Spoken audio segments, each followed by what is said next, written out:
যখন গোপনে গোপনে ইসলামের কালেমার দাওয়াত দিতে, এটা যখন কাফের মুশরিকরা জানতে পারত, তখন অধিকত মুসলমানদের উপরে এই কাফের মুশরিকদের আবু জেহেল, আবু লাহাব, উতবা, সাইবা এদের অত্যন্ত নির্যাতন ছিল, বহু কষ্ট দিত।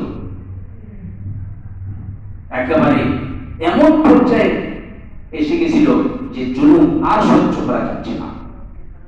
তখন রাসূল সাল্লাল্লাহু আলাইহি ওয়াসাল্লাম কয়েকজনকে আবিসিনিয়ায় হিজরত করার জন্য নির্দেশ দিলেন।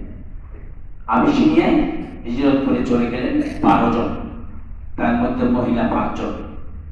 আবিসিনিয়ার বাদশা নাজ্জাশী, সেও অন্য ধর্মাবলম্বী, মুসলিম নয়, কিন্তু এরা হিজরত করে চলে যাওয়ার পরে এদের কাছ থেকে জানতে চাইলেন যে মক্কাবাসীরা তোমাদেরকে কেন তাড়িয়ে দিয়েছে, তোমাদের ধর্ম কি, তাদের ধর্ম কি? তোমরা তো আমার ধর্মের অনুসারী নও। নাজ্জাশী বলছে, তোমরা তো আমার ধর্মেরও অনুসারী নও, মক্কাবাসীরও ধর্মের অনুসারী নও, তো তোমাদের ধর্ম কি, তোমাদের নেতা কি? তো তারা নাজ্জাশীর কাছে এত সুন্দরভাবে একটা চিত্র তুলে ধরলেন মুহাম্মদ সাল্লাল্লাহু আলাইহি ওয়াসাল্লাম সম্পর্কে, দ্বীন সম্পর্কে এত একটা সুন্দর চিত্র তুলে ধরলেন, তাতে করে নাজ্জাশী আশ্বস্ত হলেন।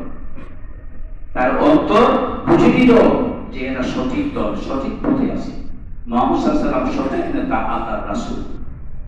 কিন্তু মুক্তি প্রকাশ করলেন না এবং এলান করে দিলেন তাদের ব্যাপারে যেন আবিসিনিয়ার কেউ নাক না গলায়, যেন তাদের সঙ্গে খারাপ আচরণ না করি, তারা সেখানে থাকবে। এর কিছুদিন পর আবার ৮০ থেকে ৮২ জন এই মক্কা থেকে আবিসিনিয়ায় হিজরত করে চলে গেলেন। এদের মধ্যে ২২ জন ছিল মহিলা। তো যাই হোক, আমার সেটা বলার উদ্দেশ্য নেই। উদ্দেশ্য হলো এই যে বাদশা নাজ্জাশী, রাসূল সাল্লাল্লাহু আলাইহি ওয়াসাল্লাম জীবনে একবার একজনের জন্য গায়েবানা জানাজা পড়েছেন।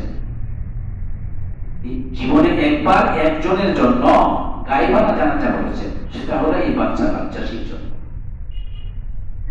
বাদশা নাজ্জাশী এদের কাছ থেকে দ্বীন এবং মুহাম্মদের কথা শুনে ঈমান এনেছিল, আল্লাহকে সত্য বলে জেনেছিল, কিন্তু দেশের জনগণের কাছে তা প্রকাশ করেননি। প্রকাশ করা অবশ্যম্ভাবী ছিল, কঠিন ছিল,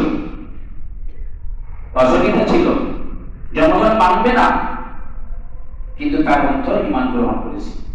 সে যখন মৃত্যুবরণ করে মারা গেল, তাকে তো তাদের মতো করে দাফন কাফন দেবে, কিন্তু আল্লাহ তাআলা মুহাম্মদ সাল্লাল্লাহু আলাইহি ওয়াসাল্লামকে ওহী করে জানিয়েছেন যে বাদশা নাজ্জাশী মারা গেছে, তোমরা তার জানাজা পড়ো 400 লাখ মাইল দূরে।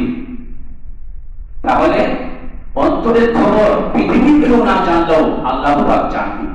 আপনি যত কখনোই ঈমান আনেন, আপনার ঈমানের খবর আল্লাহ তাআলা জানবেন।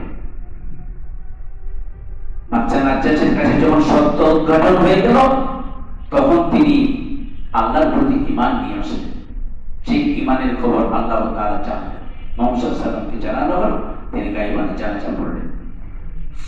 এরপর আরেক লোকের কথা বলি।